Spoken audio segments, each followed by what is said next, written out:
So if you're looking for a way to relearn the crankshaft position sensor without using any scanner, well, there are a few things that we need to do here. So first, let's know what's exactly happening here. So your engine computer depends on the crankshaft sensor to know exactly when each cylinder should fire. Now, if the sensor has been replaced or if the battery has been disconnected for a while, the timing information can get lost. So in this case, a relearn make sure the ECU can sync back up with the crankshaft's position here.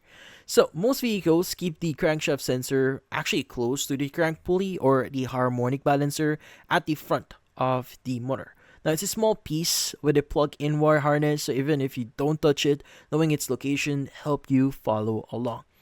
Now, you want to pop the hood and disconnect the negative battery terminal here, so this clears temporary memory from the ECU, and also it gives a few minutes before, or in this case, you want to give it a few minutes before reconnecting so the system can fully reset. Now, you want to reattach the negative cable and tighten it firmly, so loose battery connection can trick you into thinking something else is wrong.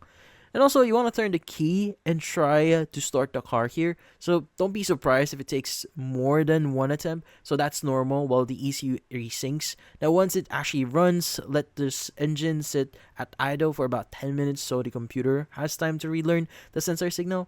Now, after idling here, head out for a gentle test drive here. Use a mix of light acceleration here, slowing down and stopping these different conditions. Feed the ECU more data to fine-tune timing here. So some people will unplug and reconnect the crankshaft sensor with the engine already running to force a reset, but it doesn't always work for every model. So if your engine still stalls, misfires, or shows warning lights after trying these steps, it's time for its proper diagnostic at the shop. So where it could be wiring damage, now faulty sensor, or the ECU might require a scanner-based relearn. But that's about it. So hopefully this video is able to help you like and subscribe to our channel. Thank you for watching.